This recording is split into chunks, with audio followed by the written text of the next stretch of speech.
Okay, today we're going to be talking about the berry plants. This time of year, most of the berries are starting to produce fruit, so it's kind of a fun time of year for everybody, especially kids. Kids seem to like the berries a lot. I guess we'll start alphabetically. That'd be blueberries. So, blueberries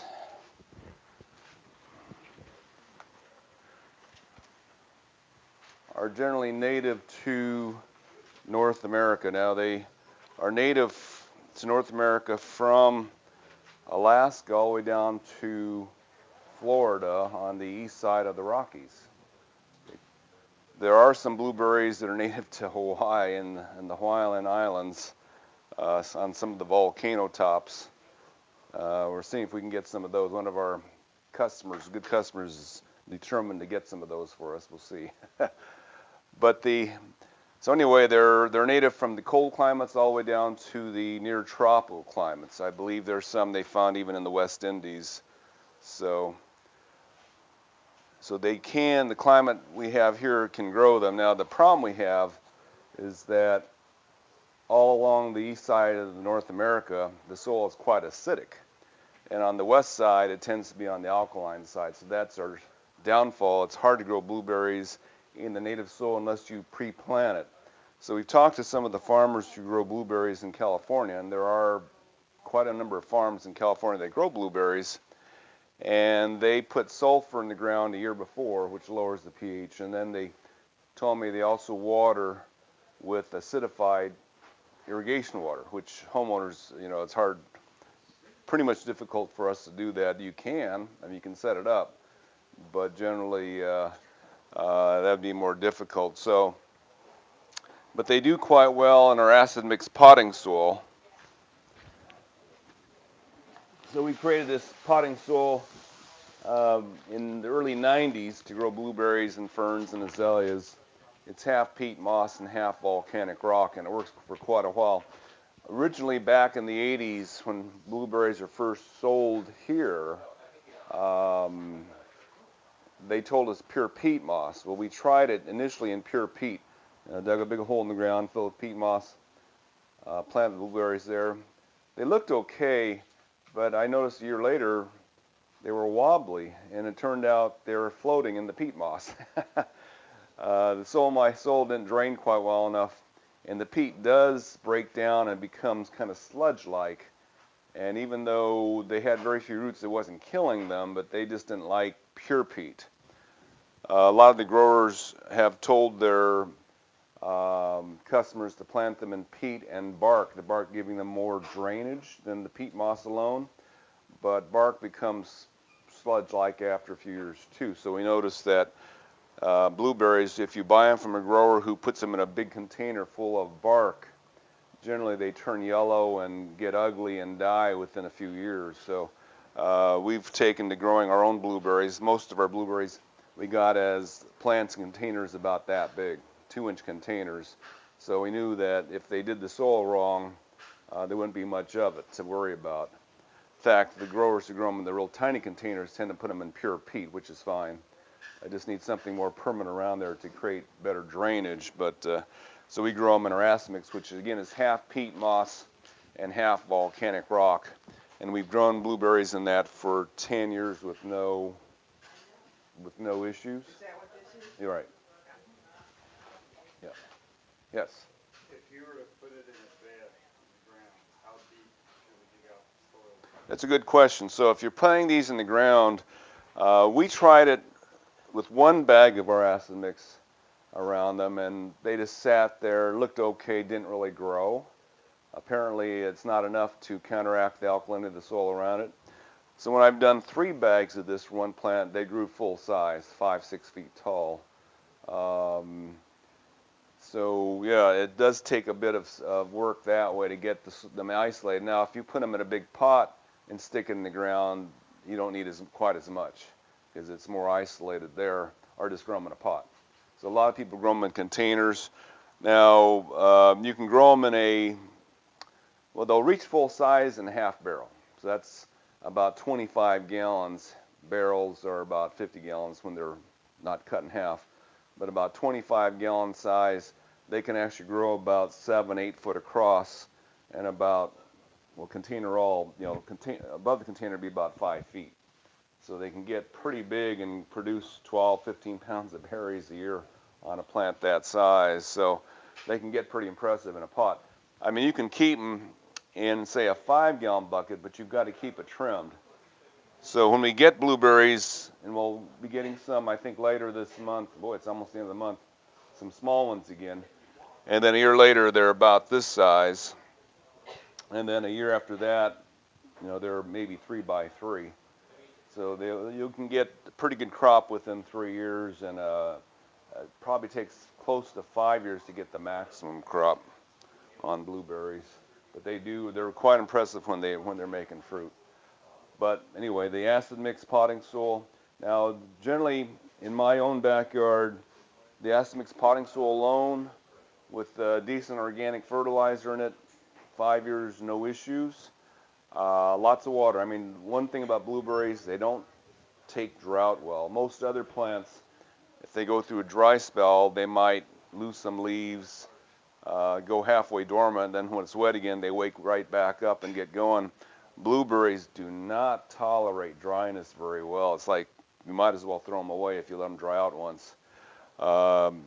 We have stuck with a plant that dried out, and it took about a year and a half to get back to where it was before it dried up. So they're real slow to recover from drought. So that's one thing about blueberries, not too good with drought. I've got a bed about 6 feet by 2 feet, so dig down 2, 3, 4 inches, 5 inches, and replace it. I would replace the soil at least a foot, maybe a foot and a half. So, get a lot of that soil in the ground. They do not like the native soil around them. Now, again, if you isolate the soil by putting a container in the ground so the alkalinity from the surrounding soil can't come in, you might be able to get by with less than that. So is that a good way to go? I'm trying to figure out what's Most of our customers grow them in pots. And then, of course, the ground is fine. You just have to buy more of this. Our acid mix is $11.99 a bag, and we do discount it, 10% off if you buy 5, and 15% off if you buy 10, and 20% off if you buy over a 70 or more. So we have people who filled entire beds with this, and then you can just put your blueberries in that, and they're fine. It's like being in a big container. So as long as you have enough acidity around them. I mean, you can buy peat moss, you can buy either sand, volcanic rock, sponge rock, and mix them together yourself. So that's another option. Some people do that. But they do need that acidic soil. And you can buy things that create the acidity. So you can put them in the native soil if you acidify it ahead of time. Make sure it's very acidic. Usually below 6, our acid mix is running in the 5s. As far as pH goes, neutral 7. The more acid you go, the lower the number. So now, after 5 years, what we had to do, our blueberries in our backyard in pots that size, that's about a 7-gallon container, it was getting a little pale green. So we thought, maybe they need to be acidified a little bit. So we threw about a tablespoon of sulfate ammonia on each one. Sulfate of ammonia, or also known as ammonium sulfate, is old-fashioned chemical lawn fertilizer that happens to be highly acidic. And that really brought the green back into them. In fact, they say on most farms, commercial farms, that's all they use. They just throw sulfate ammonia on there as regular feeding to keep them on the acid side. Now, we have an organic product that is organic fertilizer plus sulfur. Now, the way sulfur works, the elemental sulfur, the white powdery stuff you throw on the ground, and there's bacteria in the ground that eat sulfur, and they poop acid. So that's how you kind of naturally make the soil more acidic. You throw sulfur on there, and it becomes sulfuric acid because of some bacteria in the ground. So if you put them in a pot and put the pot in the ground, what size pot? Well, this is like a 2 or 3 gallon container. That's a little small. Yeah, that'll hold them for a year, but that's about it. 5 gallons minimum, but I'd rather go 10, 15 gallon. What's that one? That's actually labeled at number 10, Okay. which is about 7 gallons. And then the 15 gallon pots, number 15 they call it, are actually about 13 or 12 gallons. If you go a half barrel or a 25 gallon container, then that's as big as you ever have to go, but that's a pretty massive plant when you get that size. Or a 24-inch box, or you can go a smaller box, 20-inch boxes. 20-inch container is a good size, anything about 20 inches across, which will need about 2 bags of our potting soil. So they need less soil when they're in a container only because it's isolated. So Put 2.5 barrels? certain, yeah, if you can put quite a few blueberries in one pot, and they'll just grow as big as one plant would. Because, the one plant doesn't know that one branch is not itself. They don't really have a clue. So if you put 3 or 4 plants in a pot, they'll grow as big as one plant would. So, and we've done that.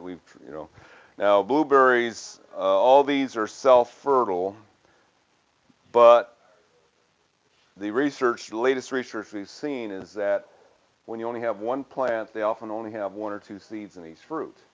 The fruit is, if you cross-pollinate them with a different cultivar nearby, different name variety nearby, they get more seeds in the fruit, which you don't notice, but the fruit's bigger.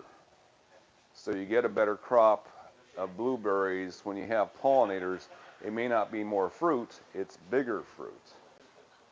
So on one plant, you'll notice that there are small berries and big berries. Apparently the small ones didn't get pollinated, and the big ones did. So that's the advantage of pollination on these, is you get bigger berries. So fertilizer-wise, if you're planting them in a pot and you're using that stuff, You can use anything. but I've already done it. Right. I did plant them in a pot and I used your mix. Mhm. So what's my next step fertilizer-wise? Well, most organic fertilizers, you do about a handful every 3 months or so. And we've used anything, everything, and that's organic, nothing specific, and they were fine. Whatever I'm getting the tomatoes. Yeah. But if they start getting a little pale, then sulfate ammonia or acidify the soil. Generally, the literature says they basically just need nitrogen. They don't seem to need much of the other fertilizers. I'm sure they'll need them, but they said in the ground, nitrogen is mainly the thing that the farms use, this sulfate ammonia, essentially. Okay, so the blueberries we have primarily are from Florida, and so far, none of the Florida blueberries have ever needed more winter than we get. Even the last 5 years of very few, very warm winters, all the Florida varieties have done very, very well. Not so some of the other varieties. So the blueberries,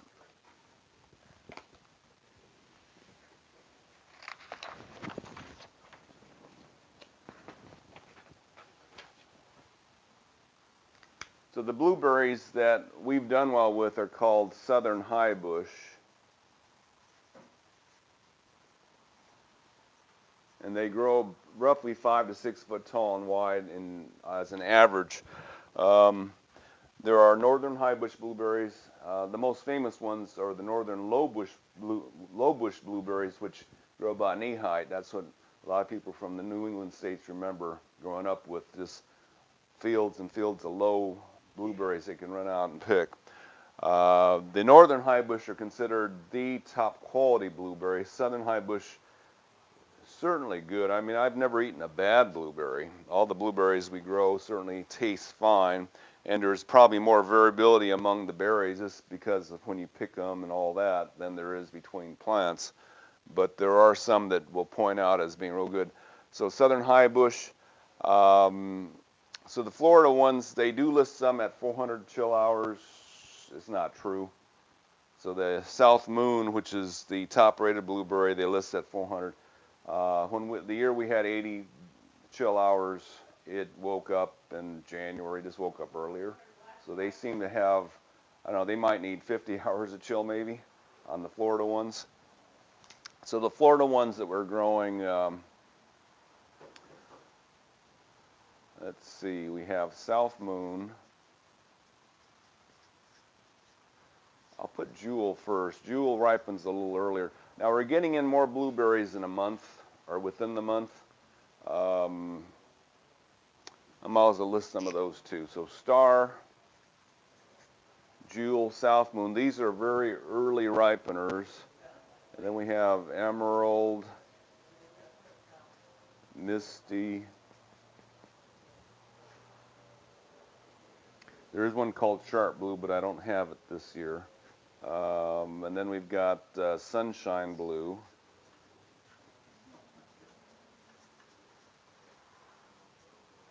I mean, there are a lot of blueberries. Some other nurseries will sell Bountiful Blue, a few others. So these are the Florida ones that we are primarily carrying. Right now I just have South Moon, Emerald, Misty, and Sunshine. Emerald, in fact, we've only got 2 in the store at the moment. Our crop is a little bit young yet, and we're getting in some Star and Jewel a little bit later. By early, they're starting to ripen now. I mean, by April, the early ones are ripening up. These are just a little bit later. I mean, just a few weeks later, and then Sunshine Blue's a few weeks after that. Most of the blueberries, all these blueberries are kind of over their first main crop by summer. They've done that one. But the neat thing about blueberries is that they keep on repeating until winter again. Not as much. I mean, this is the main crop. You can see on this particular one how much it can make on just a real tiny plant. There must be a couple hundred on this thing forming. So it is pretty impressive what they can do. It's like on a real healthy plant, vigorous plant, you can't even see the stems mid-spring. They're just totally covered with berries, so very impressive. And generally, yeah, I would say in my backyard we had about 10 plants, and by November they were winding down. I can go out and get maybe 10 or 12 a day off of 10 plants. So they're winding down, but I can still get some. And even in December, I'd get maybe a couple a day off of 10 plants. So they were still making berries even as they were winding down for the winter. So one of our customers showed me a picture of his backyard. He had 20 15-gallon containers, 15 inches wide, 18 inches tall, with blueberries on his patio. And he says, this makes me very happy because my grandkids want to come over every week to search for berries. So, okay, so some of the other blueberries we have out there. We do have Jubilee. Now this is from Mississippi. It is a southern high bush. Oops. But it needs more chill, so it missed 1 year out of the last 5. So it does need much, but it needs more than the Florida, because the Florida ones have never missed, ever missed. But the Jubilee missed 1 year for us. We thought, okay, that's the warm weather is not working for it, but it's produced every year since. And Jubilee is considered one of the top blueberries also. So that one may be worth getting. You know, I don't know if we'll have a stretch of 5 years of warm winters like we just had ever again. Well, in our generation. I mean, we had it in the early 80s. Early 80s, really hot winters, and then between the mid 80s to around 2012, all decent weather for blueberries. And then we had 5 years in a row, or 4 out of 5 years when it was too warm again. The other one we have in stock is O'Neill. And this is from New Jersey, so that's getting pretty far north. Now, back in the 80s, late 80s and 90s, O'Neill was easily our best blueberry, taste-wise. And it is still really highly regarded as flavor, but it missed 4 out of the last 5 years. This year, it's blooming really nicely. It's making a crop this year. We got enough cold for it again. So if we go back to our normal weather of the 90s and the early 2000s, O'Neill will perform well. Now, in the local area, if you live near a big river, you should not miss on O'Neill. The big rivers carry all the cold air in the wintertime from the mountains to the ocean. So the people along the Santa Ana River, San Juan Creek, I don't think you'll ever miss a crop on O'Neill or Jubilee or the rest of these. If you live on a hilltop, that's when I would say don't get O'Neill. Maybe still get Jubilee, but don't get O'Neill.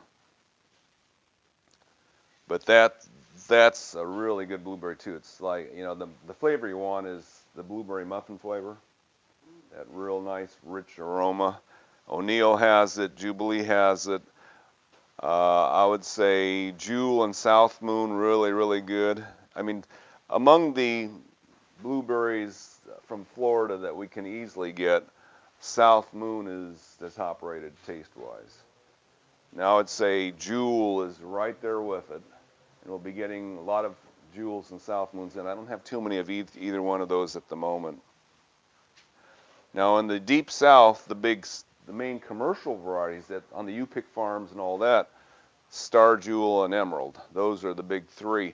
South Moon does have some vigor and some rot issues. Now if you're in our acid mix potting soil, that's not an issue.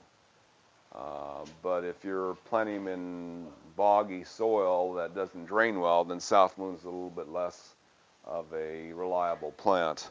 But it is, most taste tests that Dave Wolf's nursery has done have shown South Moon to be the best tasting of their line of blueberries. So, and I would say O'Neill and Jubilee will rival South Moon as far as taste goes. So, okay, now this is interesting. So, about 10 years ago, we got some blueberries from a nursery in Michigan, and they were selling Florida variety blueberries too. So they had one called Paloma. So I ordered a Paloma from them, or I ordered a number of Palomas from them, and I got one that acted totally different. I think they mislabeled it. I think it was a northern blueberry from the northern states, because most of my Palomas would already be fruiting by now. They don't need much chill. This one just holds back until spring, and then it starts growing in flowers and fruits.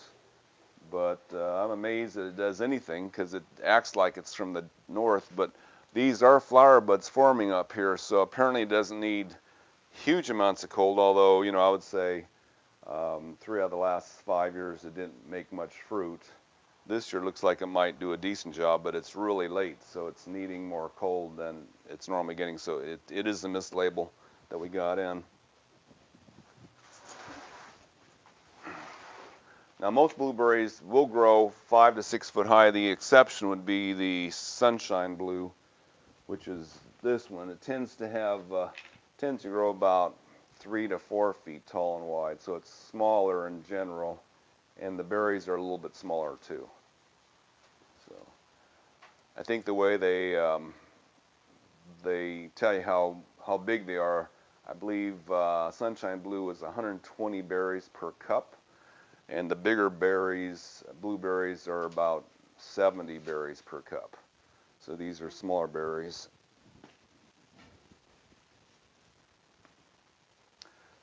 So main thing, keep the soil wet. About half the blueberries tend to lose their leaves in the winter, and another half tend not to. So that's one thing that you'll have to discover in your yard. The Jewel and the Emerald and the Misty and Sunshine often hang on to their leaves through the winter. But we definitely know South Moon, the leaves turn red in the fall and fall off, and then they come back. And if we have a cold enough winter, they all go bare.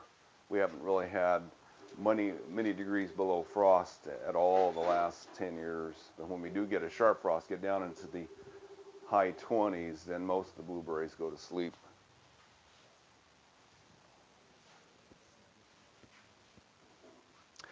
There is one other blueberry we'll probably bring in. It's called pink lemonade.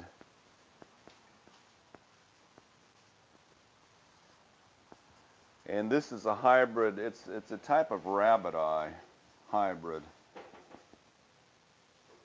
And the rabbit eye blueberries are pink, dark pink berries because that's color rabbit eyes, I guess. And they're a different. It's a different species of blueberry. It is self-fertile. The reason we like pink lemonade, and maybe the only reason, it's pretty good. If you close your eyes, you eat and you go, well, that's somewhat lemonade flavored. But the main reason we like it is because it's super late. It's June, July, August, and it ripens in a pink when it's pink. And the birds can't figure it out for a while because most of the blueberries are green, and then they're pinkish, and then they go blue, and then that's when you pick them. Well, the rabbit eye never turns blue. So it takes the birds a long time to figure that out and go, okay, it's pink, pick them and eat them, and the birds don't really catch up to it. So it's not as heavy producing as the other blueberries, but you still get a decent crop on it. The main reason they said the only way to pollinate pink lemonade if you want to make a bigger crop is to have a rabbit eye blueberry in your yard, but we stopped carrying those because rabbit eyes, unless they have a pollination partner, produce zero. I mean, we were ordering rabbit eyes, we'd order 2 rabbit eyes that are supposed to be suited to our climate, and our grower every year would send 1. It's like, okay, we want 2 varieties and they're sending us 1, and you have all these beautiful blueberry plants here and they never produce a thing. So we kind of just gave up. We said, okay, we can't depend on our suppliers sending us both types that we want, so we'll give up on it. So the only pest blueberries have that we've seen is birds. Haven't come across any bugs. Yeah, we just haven't treated them. Now, if you have a lot of ants in your yard, the ants will get in there and bring scales and mealy bugs. But just keep your yard clean of ants. There are good pesticides for ant control. Some organic, the better ones aren't. So just control it that way. Oh, so what blueberries do, I didn't even mention that. So you can kind of see on this plant, this is again 10 years old. Well, yeah, close to 10 years. So what they do is every summer they send up new stems. So this one just grew last year. And then the year it grows, it doesn't make anything, it just grows. And then that next spring, it flowers and branches out all along the branch and makes berries. And then you can see this real old one, not much is going on down below. This is newer growth up here, so this will flower and make fruit too. But the older the branch gets, the less it flowers because it's got so much old wood on it now that doesn't do anything. So books recommend literature recommends as a maintenance thing that after about 5 years, you start trimming off the oldest branches on your plant so that the new ones can start from the bottom and fill in the gaps. And the new branches are slightly heavier producing than the old ones are. And that's pretty much the maintenance. Now, we don't know how long blueberries live. I haven't seen anything written down about their length of life. We've had some, again, 10 years, still producing really well. I don't know what the limit is. It may be 20, 30. I really don't know. It may be the life of our soil, too. Our soil, peat moss and volcanic rock, supposedly peat moss kind of disintegrates within 5 years, although you can keep adding it on top. Blueberries do root through their stems. If you raise the soil on them a little at a time, they will root in through that. Okay, any questions on blueberries? They do like full sun. Back in the 80s when I first started growing blueberries, I thought, oh, they're all from Michigan, because they were coming from a Michigan company. So I stuck them in the shade. I said, there's no way they can handle the 100-degree weather. And then underneath the shade of my patio, they're still producing maybe a quarter of their normal crop. So I thought that was normal. But then you put them out in the sun, you see what they can really do. We think that some of the blueberries have changed over there as they switched, because back in the 80s when I grew Misty, some of the berries would end up the size of quarters. But that was from the Michigan supplier. This supplier is an Oregon supplier, and the berries aren't coming out quite as big, so we don't know if Misty's changed or they switched the cultivar or what's going on. But back in the 80s, that first time we grew Misty, it was huge. So, yes. A question on Mission Viejo, what would be the best blueberry for that area? We do live up on a hill. Well, any of the Florida ones do fine. The what? The ones from here up would do fine. So all these. Sounds like the best, one of the best ones. Right. It's just these two that you have to worry about. If you're down low, they may be worth getting, just because they've got a really good flavor. When you talk about the chill, is that below 40, below 50? What is chill enough to start counting the hours? Well, if you go, the University of, I think it's Utah model that we try to follow. Anything below 55, you're getting chill. Anything between 55 and 34, you're getting chill. You get more chill, more than 1 hour's worth of chill at around 44. You get less at both ends. So, you almost get zero chill. You might get chill all the way down to 32, but you're getting very little at that point. And you get chill above 50, but you're getting very little at that point too, but you're still getting chill. 55 to 60 is neutral. Above 60, you start losing chill. Above 70, you lose a lot of chill. Now, this winter season, we had very little weather above 70, so it was a good chill year this year. We just didn't get many hot days at all. So, but yeah, there are some Florida varieties that are listed at 500 hours, 400 hours, which doesn't make any sense at all, because we never get 500 hours, 400 hours, even 400 hours. We haven't gotten that for decades. So.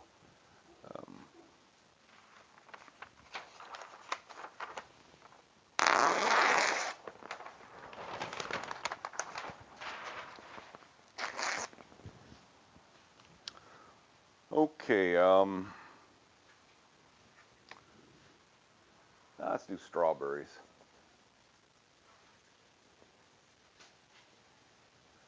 I just read something real interesting about strawberries. So, strawberries are native to the northern hemisphere. Even South America has some native strawberries, which may not be native, but people brought them there eons ago. But there's no strawberries native to Africa or Australia or Antarctica. But the interesting thing we just read is that in most areas of the world, Asia, Europe, strawberries are like us. They have two sets of chromosomes, or diploids. But in North America, the North American strawberries, especially along the west coast of North America, they're octoploids. That's really wild. That means they have instead of two sets of chromosomes, they got 8 sets.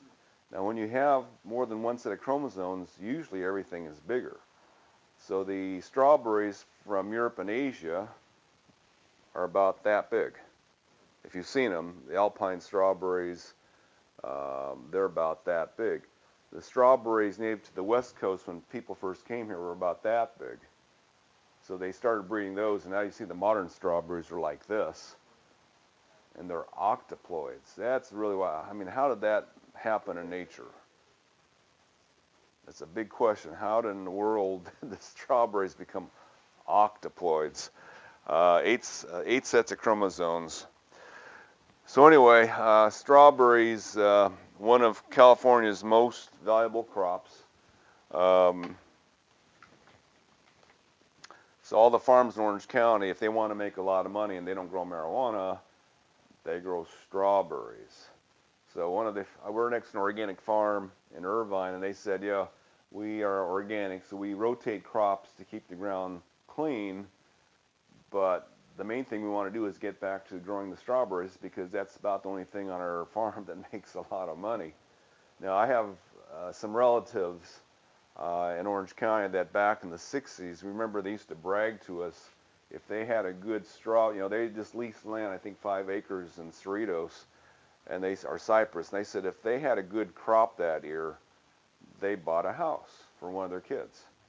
So all their kids ending up owning houses before 1980, and then they decided to get out of the business. It was getting kind of expensive. But they were clearing 40, 50 grand a year off of 5 acres. So, and that was a long time ago. So apparently strawberries do make a lot of money. Now, so the modern strawberries were bred in California back in the late 1800s, early 1900s, where they're developing the big tasty ones. They cross them with the European types, but primarily the big strawberries there's a one called, what is it called, Frigeria virginiana on the east coast of the United States, and then Frigeria chiloensis on the west coast of the United States and down the west coast of South America, and they cross those to get the real big berries. Now strawberries need really good soil. So one way to tell how good your soil is to grow strawberries, and you can see how well it drains. The other thing about strawberries is, and if you how many people here have taken my soil class? Watch the video. Yeah, not everybody. Well, anyway, if you grow strawberries and anything that contains compost, ground up wood, dead plant material, it messes them up. So from our growers who use a compost soil, these are strawberry plants growing. The soil mix has got some sponge rock, which is okay, some peat moss, but there's a lot of ground up wood in here. And these strawberry plants come out this big, and these are looking a little stressed in the same mix. So that's what happens when you don't have the right soil. I mean, the strawberry farms where they really do well, it's almost pure sand. So we grow a lot of our own strawberries in our own soil, and they look like this. This is what a strawberry plant. Now this one we planted from bare root about, could be 2 months ago. So it's not full grown yet. When it's full grown, it may be close to 2 foot across. But that's what they should look like. Not, I mean, we don't get, we talk to our growers about this, and they just don't get it. That the compost that they're growing strawberries in, they just don't like it. So this is our acid mix potting soil. And What's the name of that strawberry? this is Sweet Ann.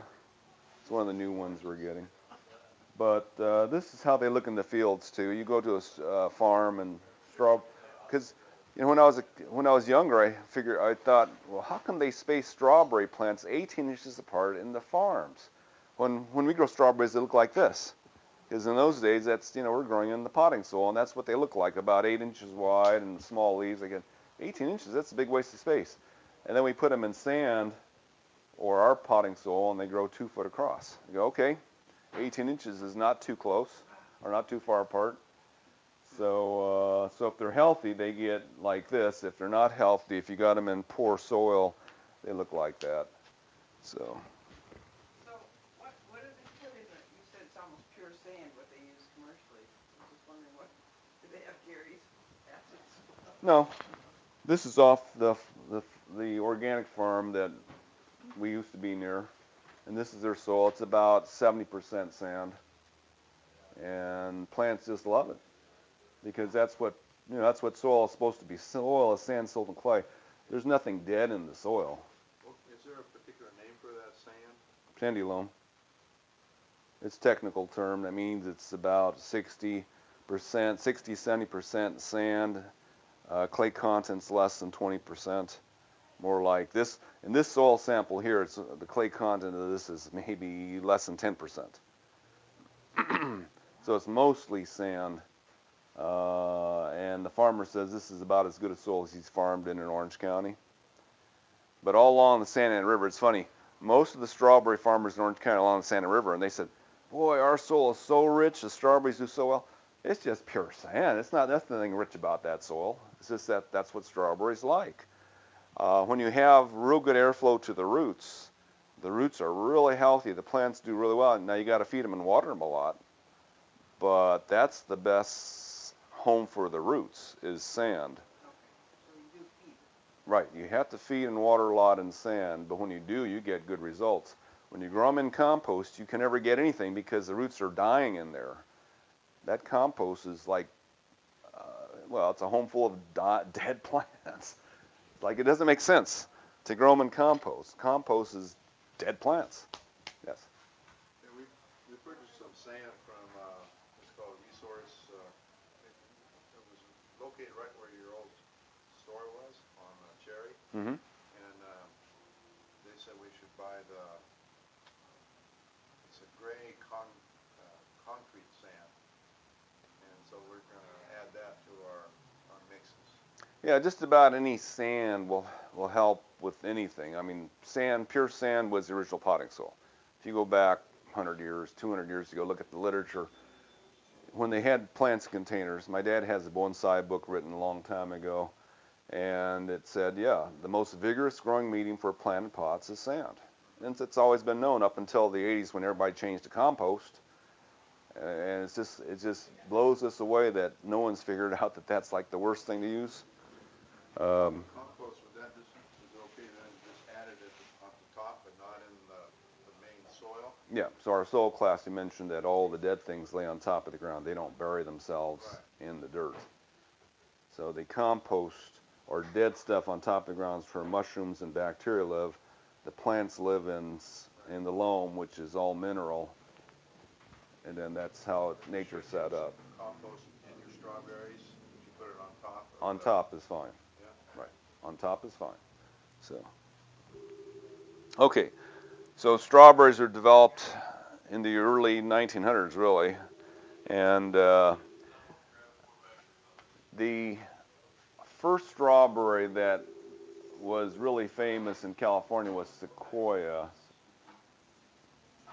First really big one that had really good flavor, and it's still top rated, but not grown too much commercially because it turns the mush in a couple days after it's ripe, so you don't have enough time to ship it.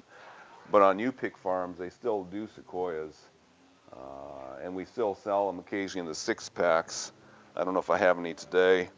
And then, in fact, one of the main places where they bred strawberries was in Irvine at the South Coast Field Station. So I'm not sure if Sequoia was developed there or not. I have a feeling it was. But back in the 60s and 70s, it was Sequoia. Then it became Douglas. And then after that, it was Chandler. So for 20 years, Chandler was our top strawberry.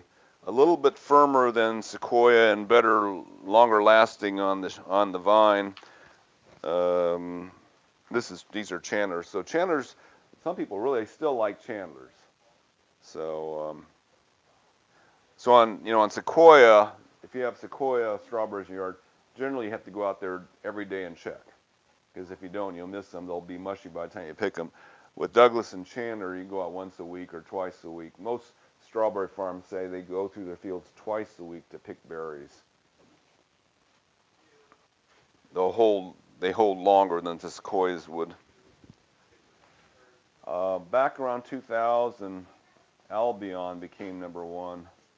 So Albion is still quite famous. Even England, one of the colleges in England was commenting, Albion's the best thing we ever got from California. And one of the unique things, I don't know if they bred it to be very uniform shape. They said if they can, because a lot of the other strawberries, you get these wedge-shaped things. And they said they don't pack well in the packages when they're wedge shaped. They pack much better when they're conical. So Albion it was chosen not only for its flavor, but the fact that everything's very conical in there, so they don't get, anyway, Albions. And then right now, supposedly even better is Sweet Ann. The problem with Albion is that it spent too much energy making runners. So this is a runner. Now, strawberries have to make runners to multiply. Genetically identical, to make clones of themselves, they make runners. That's how we multiply strawberry. We don't grow them from seed. You grow them from seeds, the little seeds on the edge of the fruit, you get something different. But the runners make genetically identical plants, and that's how they're multiplied. But Albion just made too many of those.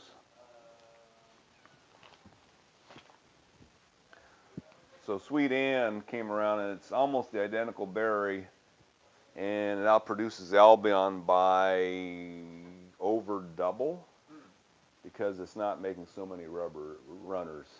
Now, we're not positive Sweet Ann does as well here production-wise, so we also brought in a few San Andreas just to check it out. And San Andreas and Sweet Ann are very similar. They both really good flavor, good shelf life. Now Sweet Ann, the first year will do fine here because when we get our all the strawberries need a winter chill. If they don't get their winter chill, they don't make flowers and new growth, or they will do it very poorly. But when we buy strawberry plants, and all the growers do the same thing, we buy bare root strawberry plants from farms up north.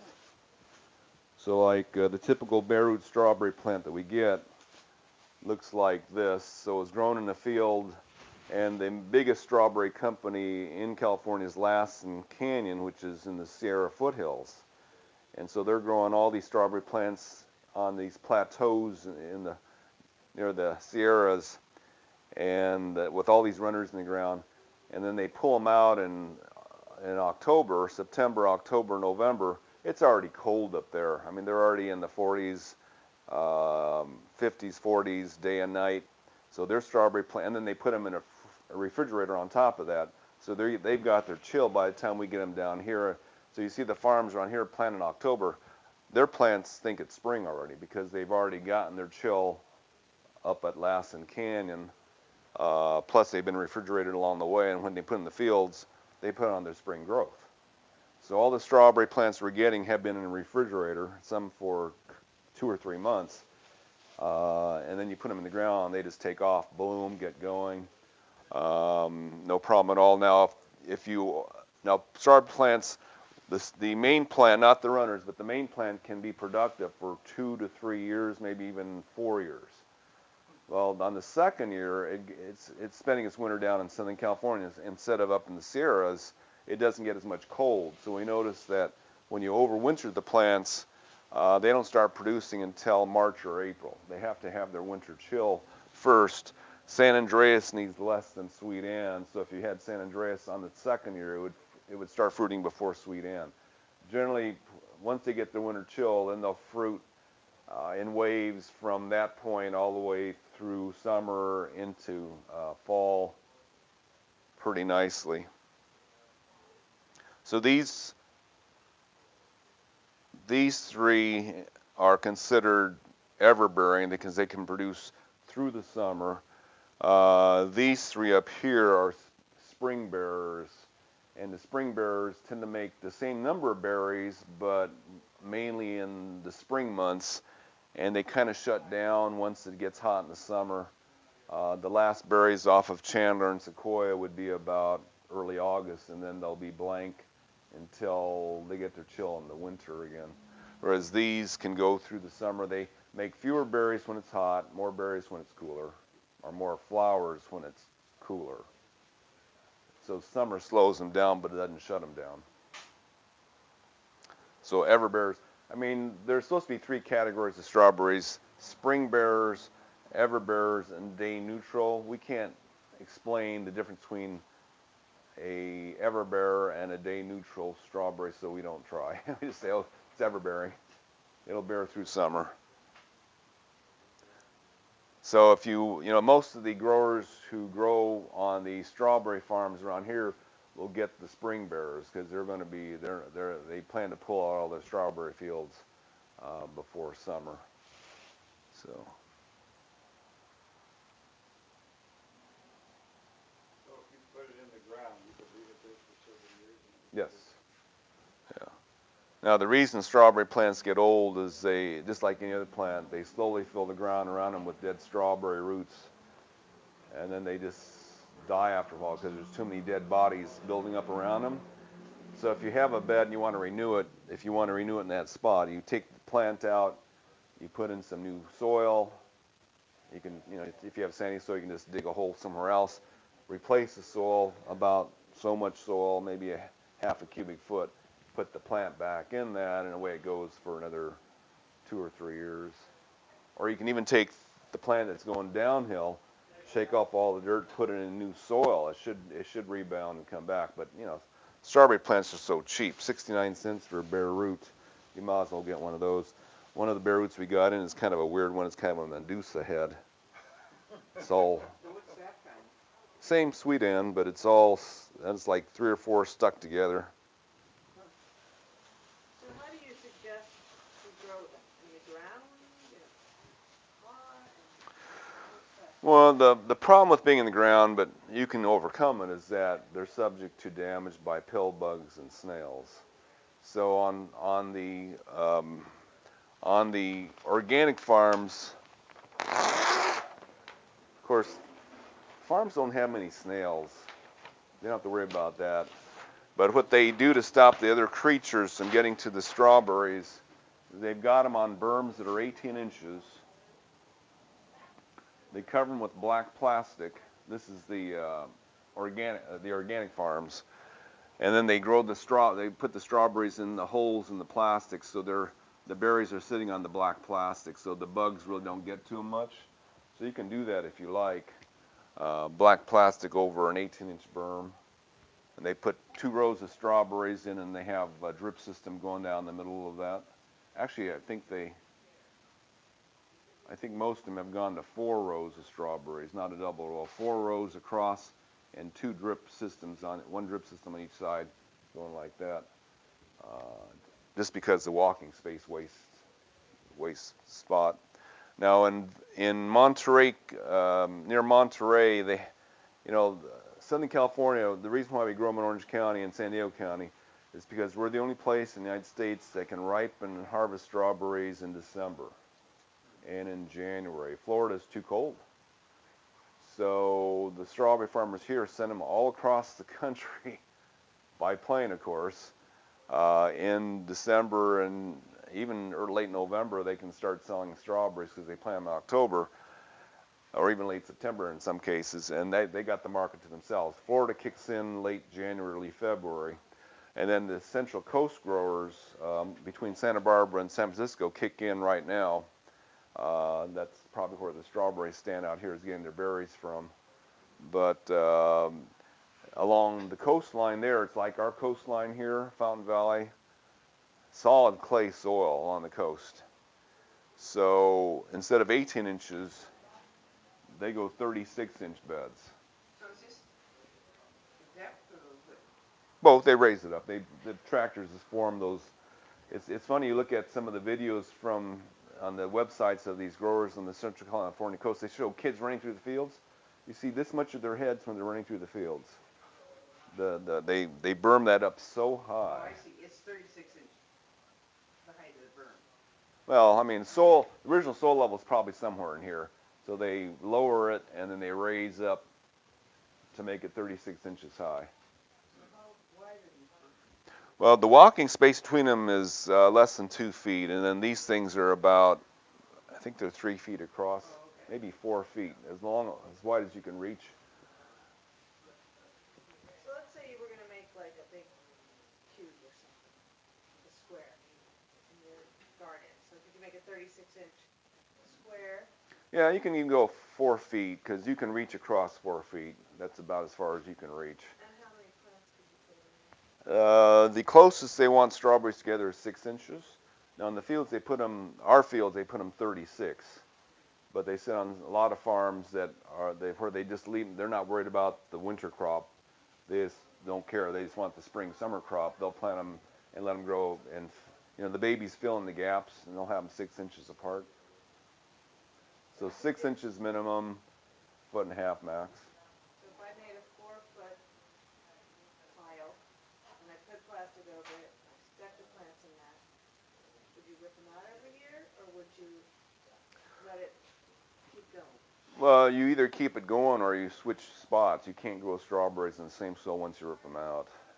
You got to change the dirt. Leave them in. Or, well, And so what about the runners? it's up to you. See, on farms, they never leave them in around here because the second year they're not quite as good as the first. So they'll just rip them out and start over again because you get more berries off of young plants than you do off of older plants. I mean, farms are amazing that way. When we're next to that farm, they were growing cucumbers. Well, cucumber plants can produce for 4 or 5 months, but they just seem to want the first harvest, and they pull them right out and start the next crop of something. They don't leave them in very long because I guess production just goes downhill after a while. So with strawberries, yeah. Now, the farmer we're next to, they said they're on a 10-crop rotation cycle. So that means you can only strawberries every 3 or 4 years in that same. So we were there 4 years. We never saw them plant the same crop twice in any plot they had because they rotate them. Just to make sure you don't have diseases and pests from the last crop. You've got to spend a lot of time before you put that same crop back in again. So. Wouldn't the black plastic make the soil too hot, or should we use like white plastic? Black plastic the plastic is hot, but the soil is actually on the cool side because the heat radiates off the surface. It doesn't go through it too well. If you want hot soil, you put clear plastic down. So you notice that there are some farms here that use clear plastic and some that use black. The ones that want the earliest crop use clear, but they can't be organic. The ones that are organic use black. The reason they have to do that is because if you use clear, because some of our customers have tried using clear plastic, and they said you put clear plastic over the dirt and you water it, all you get is weeds. All the seeds just sprout and grow like crazy, and the strawberry plants can't compete with that. So the farmers who are conventional farmers who are not organic, what they do is this plastic initially is covering the ground like this, is covering the field solid, and they put fumigant gas underneath it, which essentially kills everything in the dirt. So those farmers can grow strawberries year after year after year in the same dirt because they were sterilizing it between crops. They're killing. So anyway, they do that, and then they cut the plastic, lay the plastic over the berm, and then they'll plant strawberries there again year after year, and no weeds grow in here because they've fumigated the soil. Now fumigants are being eliminated from the industry slowly, so there will be fewer and fewer clear plastic farms in the future. But that's why you see the difference. Clear plastic, black ones are organic farmers, and the clear ones are conventional. But if you fumigate your ground, you can grow strawberries over the same soil over and over and over and over and over without too much problem. Now strawberries are subject to mildew, spider mites, bugs that suck on them. So we do, for mildew and spider mites, we spray them, if you want to be organic, with an oil spray. Neem oil, horticultural controls the spider mites. When we're next to organic farms, sometimes I go there and I'd smell oil. I knew they were spraying for mites. I see their old tractor. It was an old tractor with these booms come out and sprays oil over the whole field. Neem oil or some other type of oil? Didn't smell like neem. Neem, a big farm, you'd choke to death. That stuff, neem is pretty nasty stuff compared to regular horticultural, which smells like salad oil.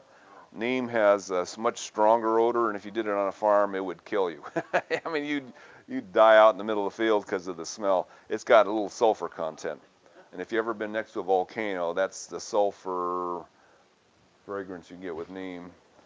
And then for a lot of other bugs that might mess up the fruit, Captain Jack's dead bug brew.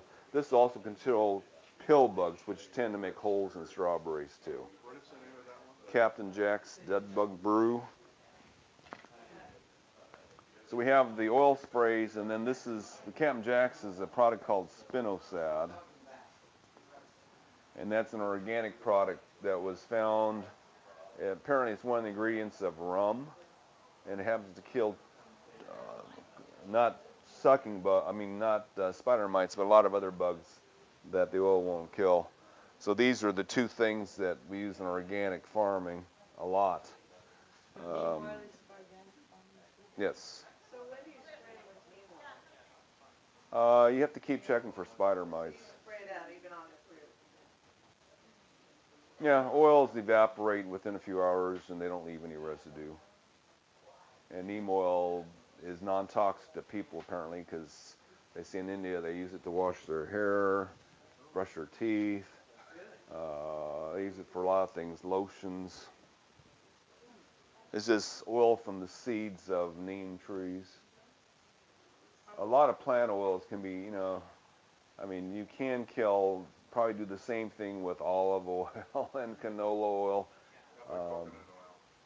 Probably. I mean, the Rose Society had, you know, instead of neem oil to control mildew on roses, they said you can use canola oil and baking soda to control mildew just as well, and spider mites just as well as neem oil does. Plant, you know, oils in general kill by, they just cover up the skin of the insect or bug and it can't breathe and it dies of suffocation, then it evaporates and it's gone. But now strawberries, the developing fruit that's green is pretty bulletproof when it comes to rain and everything, but when they're ripening, the berries rot real bad. So on farms when it's raining, they have, you see them going through the fields and they're carrying buckets, they're just picking off all the rotten berries and discarding them. So that's one problem. When they're ripe, they're very subject to rotting. When they're green, nothing seems to bother them. When they're making these runners, they say during the fruiting season, snip them off, because this takes a lot of energy to make a new plant. So just snip them off. But summer, if you intend to grow new plants, come summer, leave these to make a few new plants. And the baby plants that form on the ends of these will fruit next year.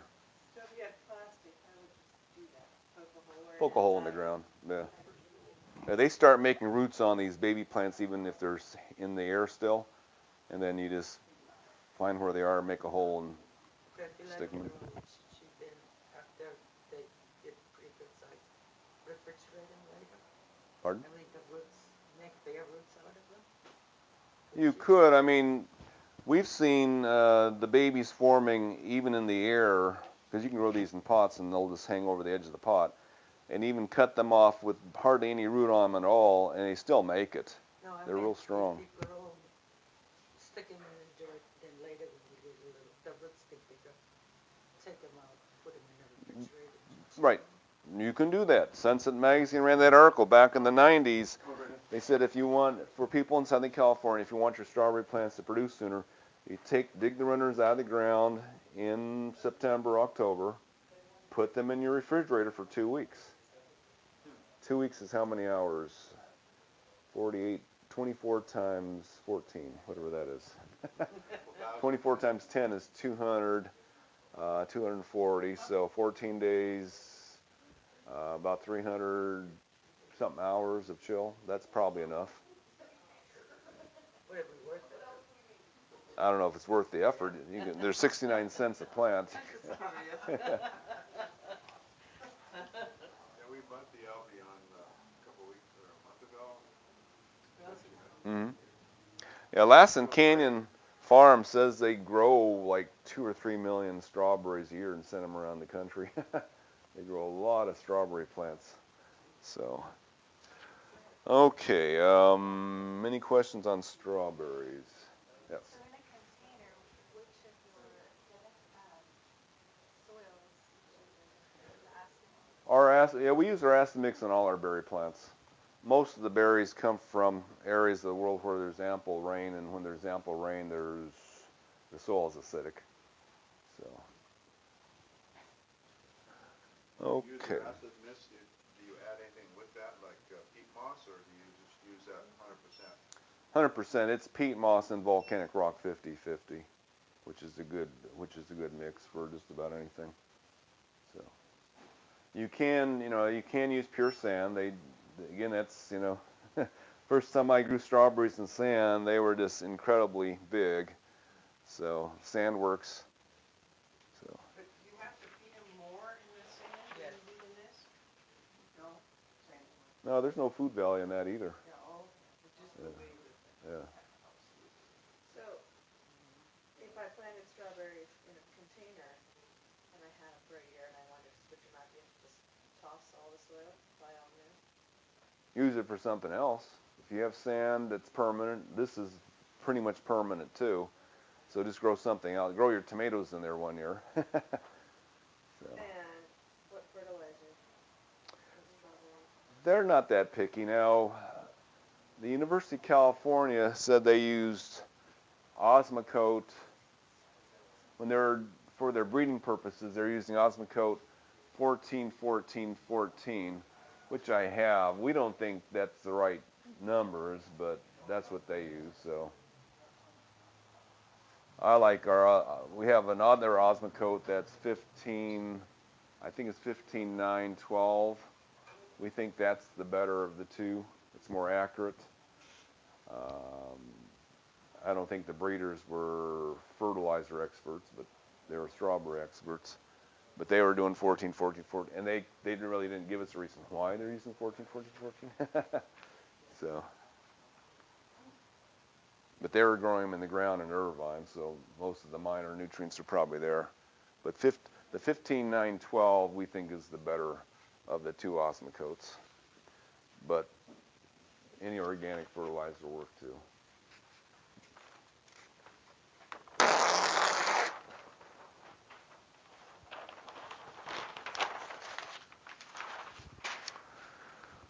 Okay, blackberries. So blackberries are native throughout the northern hemisphere, and they've been carried on by man so much no one knows exactly where they came from, but they think they originated somewhere possibly in Asia. But man has carried them around so long that they don't know anymore. Most of the breeding work has been done in California, apparently on blackberries, starting with Dr. Logan, who made Loganberries, and then Boysenberries and Marionberries. They kind of originated on the West Coast. So blackberry plants typically follow a floricane style of growth. So floricane is the way they grow, and what that means is every summer they put out stems that just grow, and they tend to grow fairly long, maybe 8 or 12 foot long, and then they go dormant in the winter, lose their leaves, and then the next spring they flower and make fruit on those stems. They side branch and make flowers and fruit all over these stems, and then those stems die after they fruit, but at the same time they're making a whole new set of stems for the next year. So that's the floricane style, where you make stems one year, you make a growth one year, and then they fruit the next year.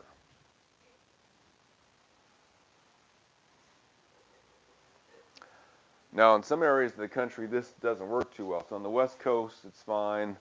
If you're in Canada, this often doesn't work, especially northern Canada. All these branches freeze to death in the winter. So they've come up with a different kind of blackberry called a Primocane. And what Primocanes do is they'll fruit the same year they grow. So they're growing and they're fruiting at the same time. And that's a Primocane blackberry when they do that. So you don't have to save the branches for next year. In general, what the Primocanes do is as they grow, the end produces fruit as it's growing. And then the next spring, it'll fruit at the base of the stem, just like the Floricanes do.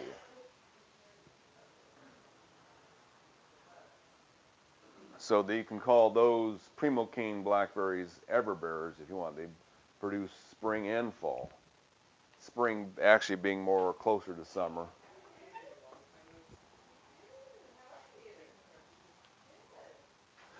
So the original blackberry for Orange County, the famous one, of course, is Boysen. Now,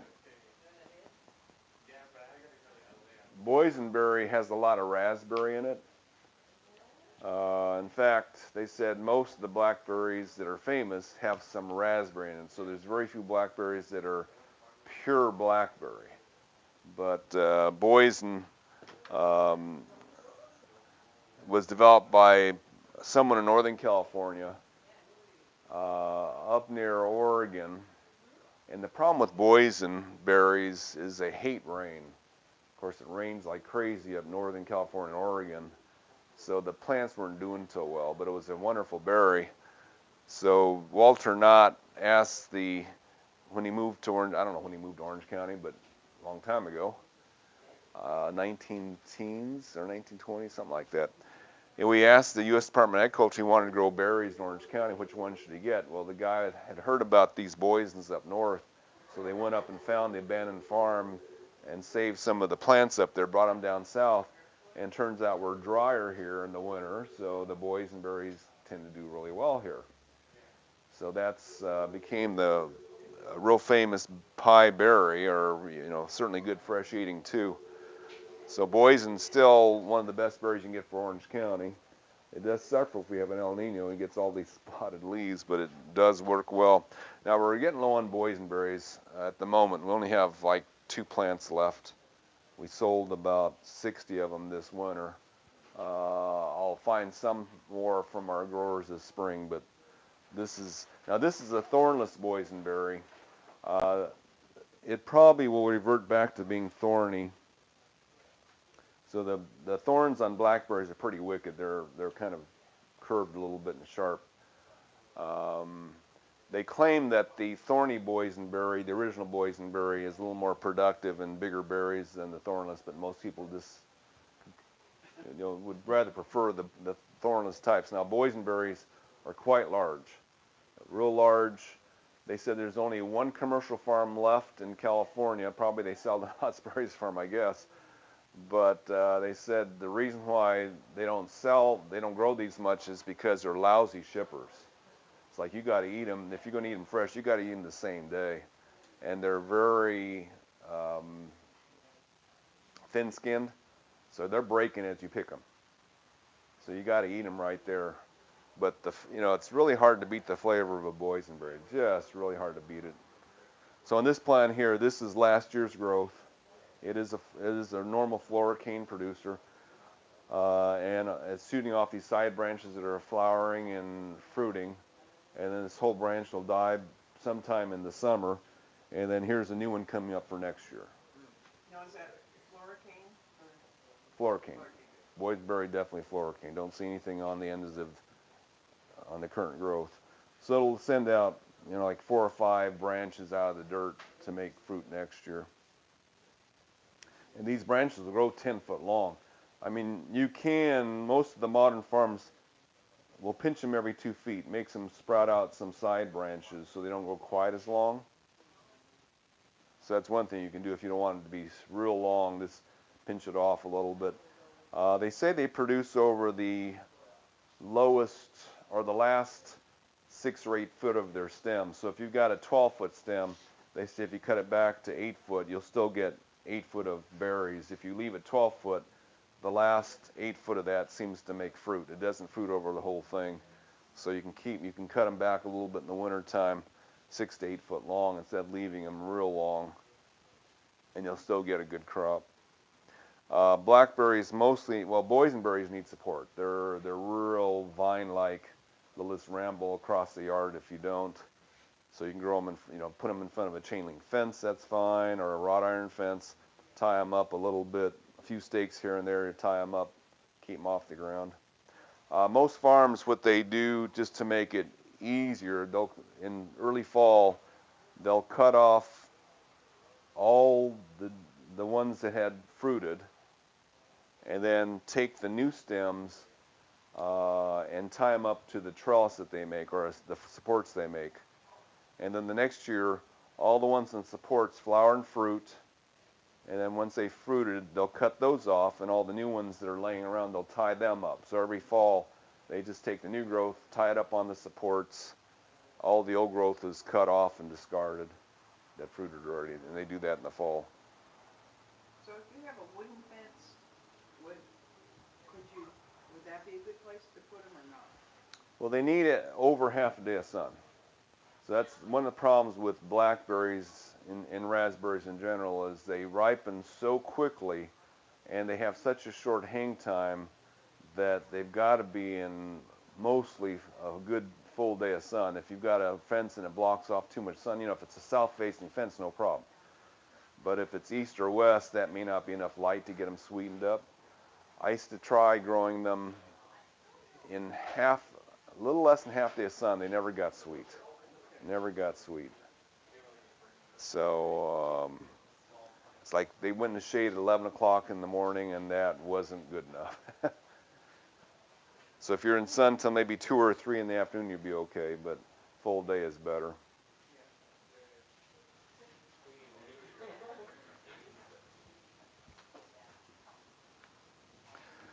Now another blackberry that's real famous here, been around a long time, a lolly,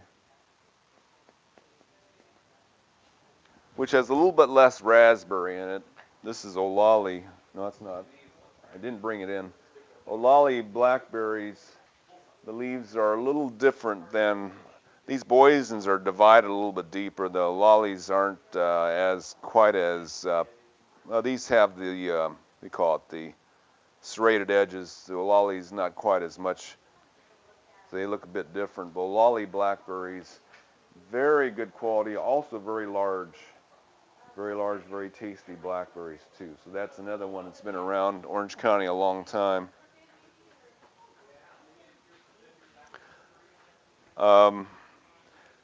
The Floricane that we're trying right now is called Prime Freedom. Or excuse me, these are Floricanes. The Primocane one we're trying right now is Prime Freedom.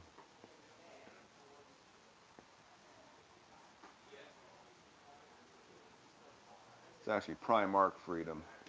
The University of Arkansas developed it.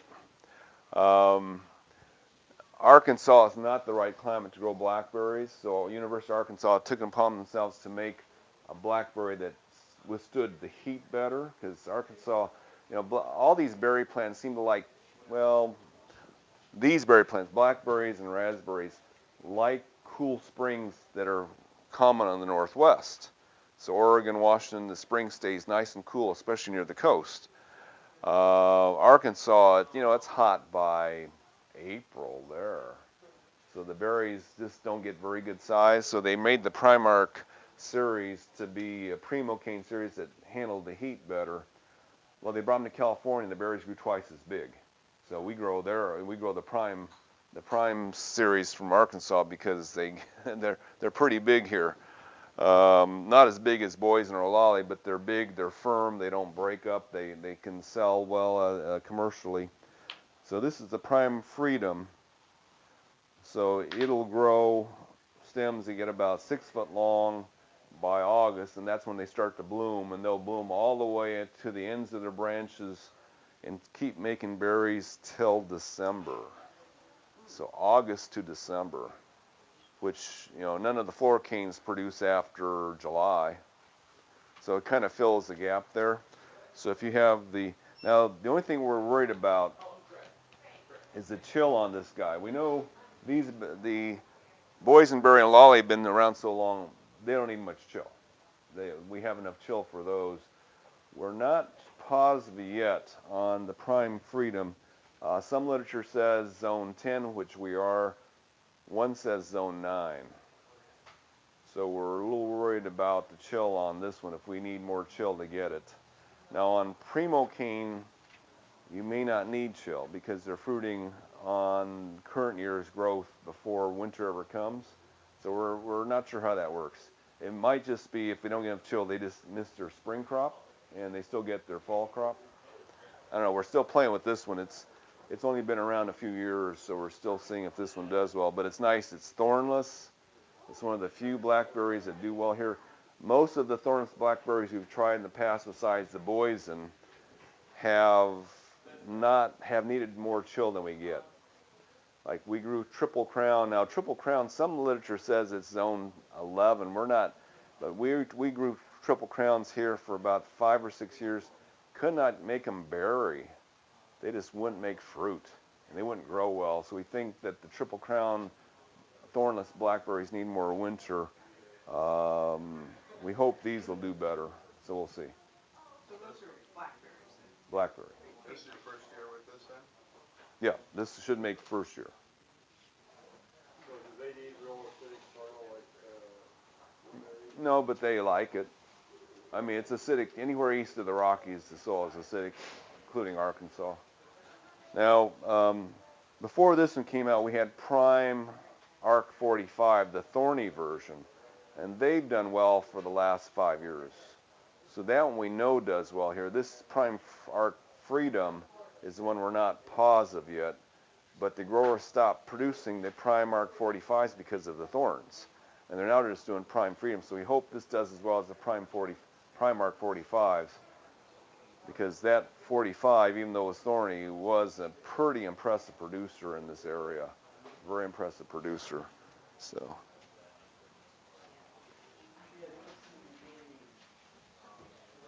You have those in stock?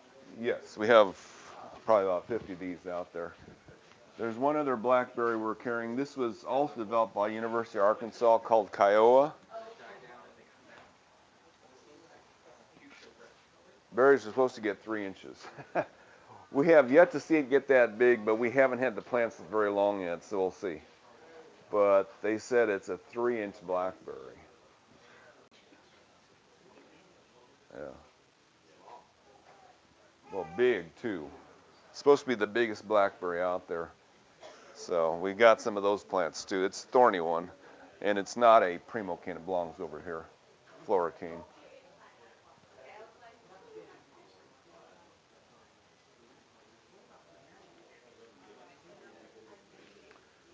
Yeah, we haven't done enough with them. Marionberries and Loganberries, people have asked us for them. They said they've done well with them. Marionberry is supposed to be the best pie berry out there, which means it's probably a little harder. And our customers have told us they've done well, so we carry them now and then. I might have some somewhere out there. And Loganberries are supposed to do well here too. I mean, all the books, like the old Sunset book said, all the blackberries do well here, but that's when we used to have winters. But we'll see. We might have winters from now on again. The sun's supposed to be going to sleep on us. So. Okay. Any question about blackberries?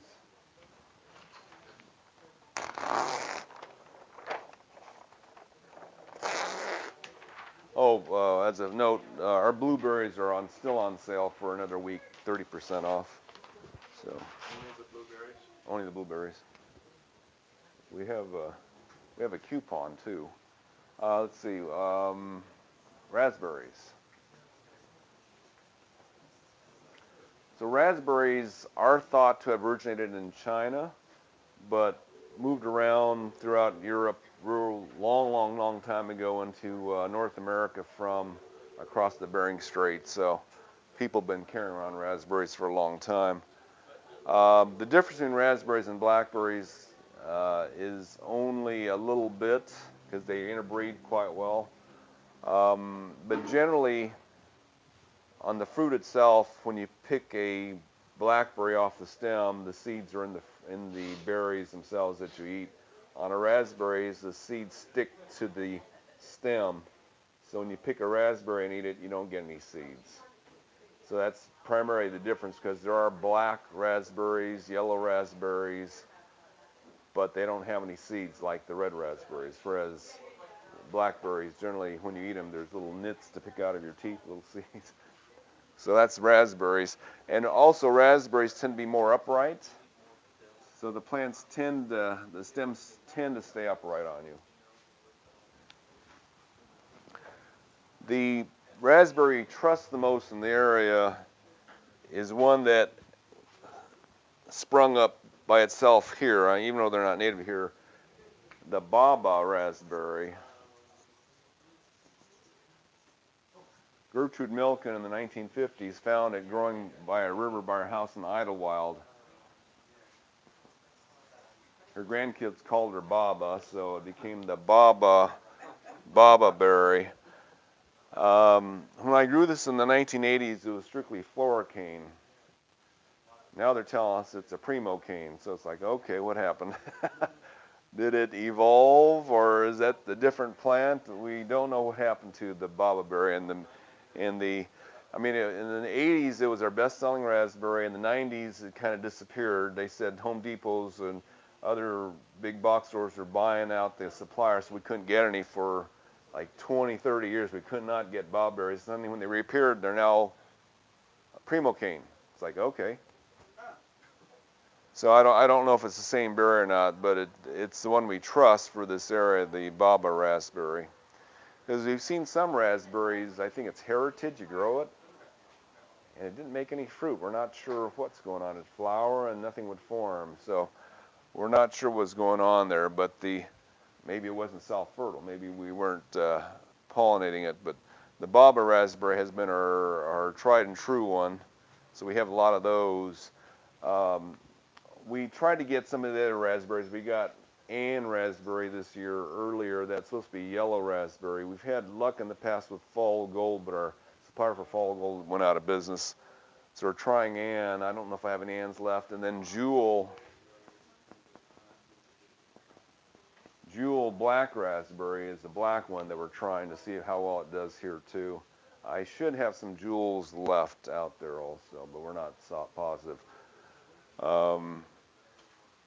As a side note, on the raspberries and blackberries, they are subject to a number of rust diseases that are more common where it rains a lot. We stopped carrying Loganberries for about 20 years because we couldn't keep the rust off the leaves. It would get all this orange powder on them. We thought, it's going to mess them up. But our customers tell us it doesn't seem to bother them here because we don't get enough rain to make it a problem. So that's why we carry the Loganberries again. We can't, they seem to be rust prone, but it doesn't seem to mess them up. Whereas I think if you're in Oregon or any other part of the country where it rains a lot, it really messes them up and you can't fix it. So like the Primarks are supposed to be rust resistant. They're supposed to be very disease resistant. Jewel is supposed to be a disease-prone raspberry, but we want to try it. We want to see how good that tastes. It's supposed to have a stronger flavor, more blackberry-ish flavor than the red raspberries, which are very mild. Some people like the real mild red raspberry. Jewel is a bit tartar, more like a blackberry, but without the seeds. So, and Ann was the yellow raspberry, which is really kind of pinkish, not yellowish.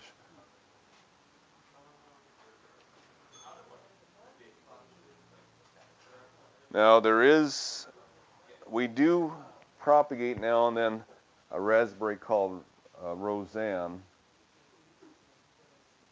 I don't have any right now, so don't ask. I think that's a Z, Roseanne. It's originally from Sicily, and it's a Primocane.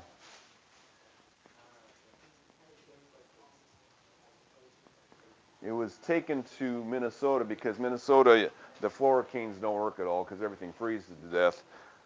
But one of our customers brought it to me back in the 80s and said, you got to grow this thing. So we've been growing it off and on since the 80s.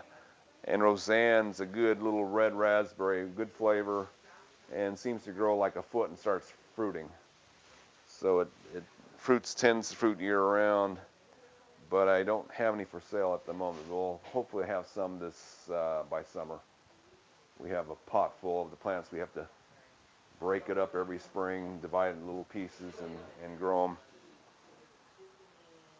That's the thing about blackberries and raspberries. As when they're growing their new growth out of the ground, you just pull the stem out of the ground. It usually has a few roots attached.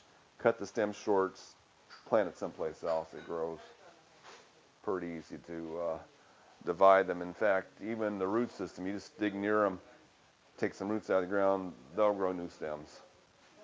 So very easy to propagate blackberries and raspberries. Now raspberries tend to be, again, more upright. Now blackberries and raspberries tend to run through the garden slowly.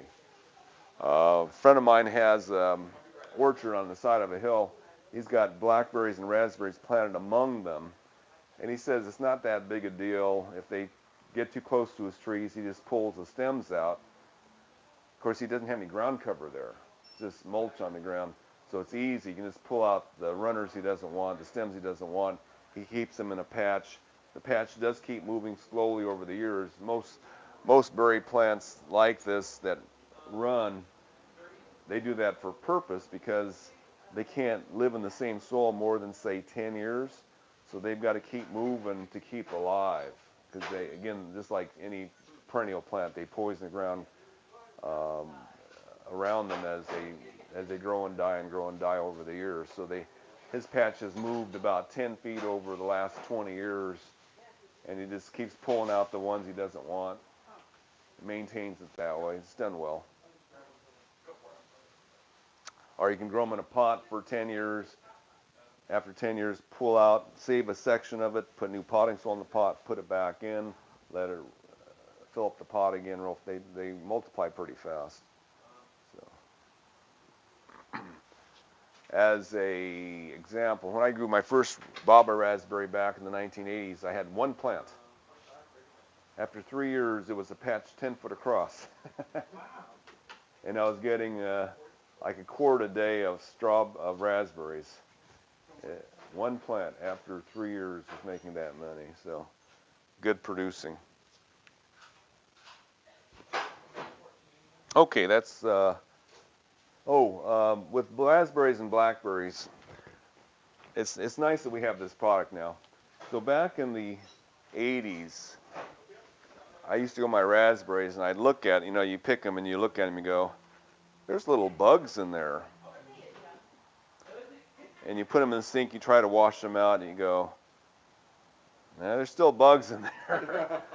And after a while you go, okay, I just won't look. Just eat them.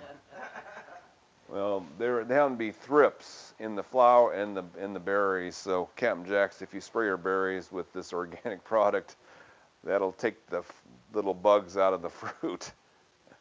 Or else just don't look at them when you eat them. How often do you do that? Well, this lasts 2 weeks. So every 2 weeks? Right. Take them down? And they'll. You should do it as a preventative, because you can't see them very well, or just... I'll just say a week before you pick them, spray them. Yeah. I want to see if they have a warning about how soon before after you spray them, can you pick them?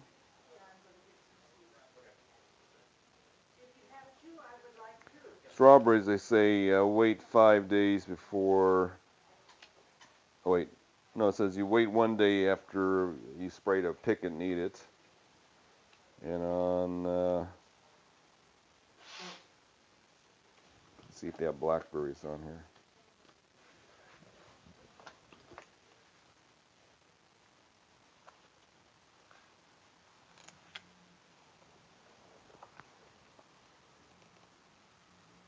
$3 days. So they say spray 3 days before you harvest them. I don't know that it's that dangerous. Looked at my dog's flea tablets that you feed your pets. Same product. You feed them this, and it kills the fleas on their body after they eat it. That same thing you give to your dogs? No, but the same chemical. Oh, the chemical. So spinosad is one of the most important veterinary medicines because you can get, you feed it to animals, you get rid of all the worms in their bodies and the fleas on the bodies and all the things, parasites they have. So it's a real important product in veterinary medicine. So.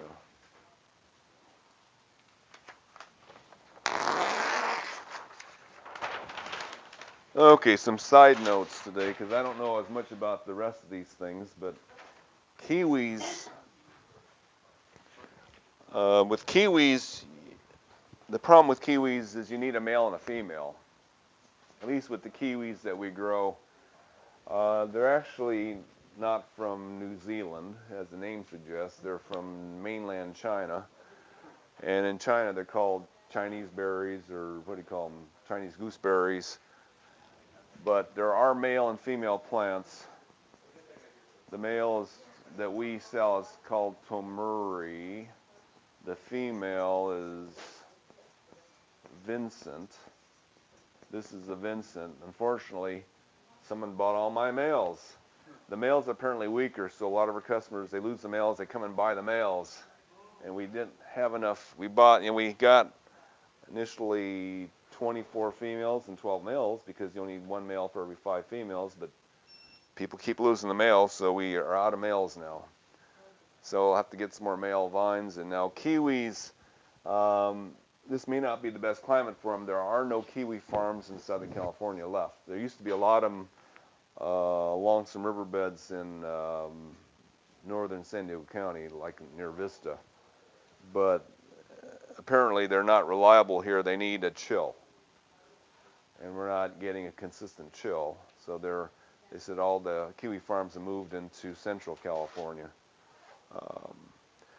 Now, a friend of mine up in the hills here, a relative up in the hills in Villa Park, says their kiwis do okay, but after 9 years.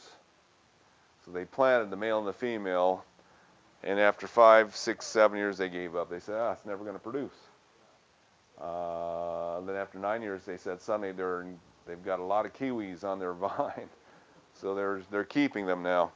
The other problem with kiwis is, so the plants get really big before they produce. So they say, for farms, they tell the farmers, if you're going to make a support for this plant, you use 4 by 4 inch posts. Don't use anything smaller because it'll just break them. The plants are so heavy. So the stems on these things are like that when the plants are ready to produce fruit. The other thing about them is that they're so vigorous that they tend to keep covering themselves up and shading the old parts of the plant which produce fruit. So the farmers said they spent most of their time trimming off all this new growth to make sure the old stems, they make these little short stems called fruiting spurs along the main trunks, or the main stems, that flower and fruit. And if the new growth keeps shading it too much, they just don't get any fruit on them. So they spend a lot of time pruning off all the new growth to make sure that the sunlight gets to the interior of the plant. Now, interestingly, the kiwi leaves are almost like catnip. If we trim our kiwi vines, the cats just roll around in the leaves. So apparently there's something in the kiwi leaves. Okay, so that's kiwis. They do rot easily. Last year we changed the dirt that these came in because the grower grew them in straight bark, and that would kill them within a few months. This year they're using much better, so it looks like peat moss and perlite with a little bit of wood shavings in there, but I don't think it'll kill them like the pure bark used to, so they should do okay. But if you want to play it safe, you can bare root these when you plant them. Hopefully we'll have males back in stock soon. So kiwis, somewhat difficult, or you're weather dependent, I think. Goji berries are something new. They're actually related to tomatoes. So when you eat goji berries, they really taste something like a very, very sweet cherry tomato. They grow they're not very big. They're about pea-sized fruit to maybe well, the largest goji berries we've seen may be the size of 2 peas. You know, they're small fruits. They're not bad looking. So these plants go to sleep in the winter. They're totally bare in the winter, and then they're leafing out now, and then they start making these little, well, that was a flower there. So they make little purplish flowers, and these are flower buds next to it. So it's ready to flower now, and then they make little berries, and they'll do that from mid-spring to mid-fall. So that's like tomatoes, long period of fruiting. What you have to know about goji berries is that the upright stems don't fruit, just the ones that go horizontal. And they tend to make a lot of vertical stems that don't ever do anything. So if you look at the goji berry farms,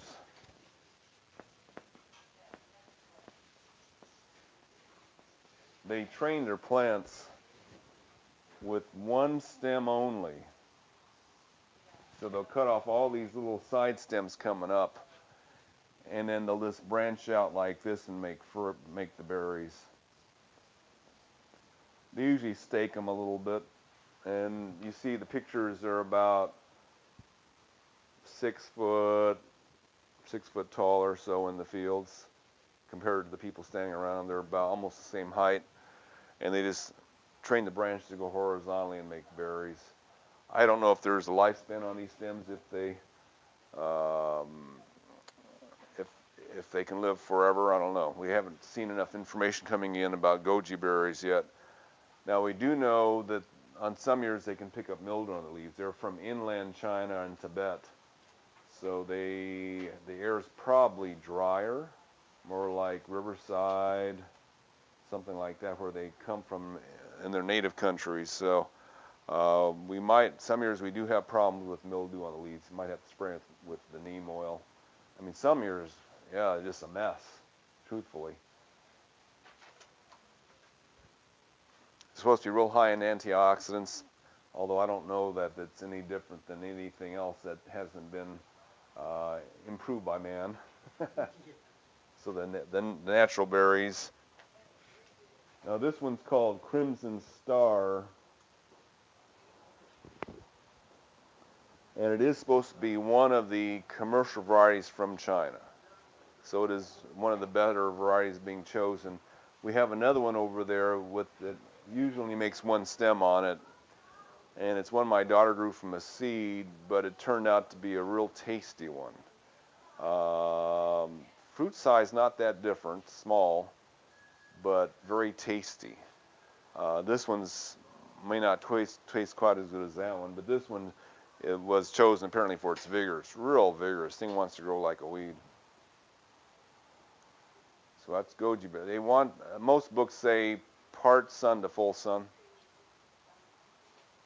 In California, they haven't grown it as long, so you see most of them growing, the farmers growing it on a lean, kind of leaning up and over a fence with lots of stems. But in China, they're saying, no, don't let it make more than one stem. They waste a lot of space. I know our yard, we didn't know what we were doing, so we had it in a big pot, and it made like 50, 60 stems going straight up. Never produced anything. They don't produce on upright stems at all, so don't let it do that. This one. So this time will you be cutting off most of those? Whoever buys it will. Yeah. You'll recommend that. It looks better in a pot if it's got more than one stem, but apparently it produces better with just one stem. So.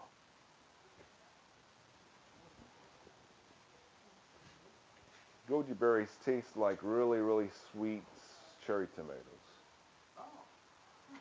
I don't know, it's a little raisiny, between a raisin and a cherry tomato somewhere. So they're okay. They're sweet and everything, but I don't know, they're so small. Help me. What's the name of the one your daughter produced, or is that for sale? Oh, no, we sell them out there. They're on the tables. So the ones that don't say Crimson Star are the ones my daughter grew from seed. She only grew, it was one plant. We propagated off the one plant, multiplied it out. They do, you can take cuttings or... Daughter's name on it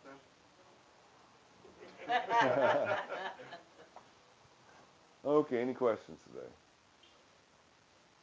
All right, No, thank you so much. thank you. Sure thought.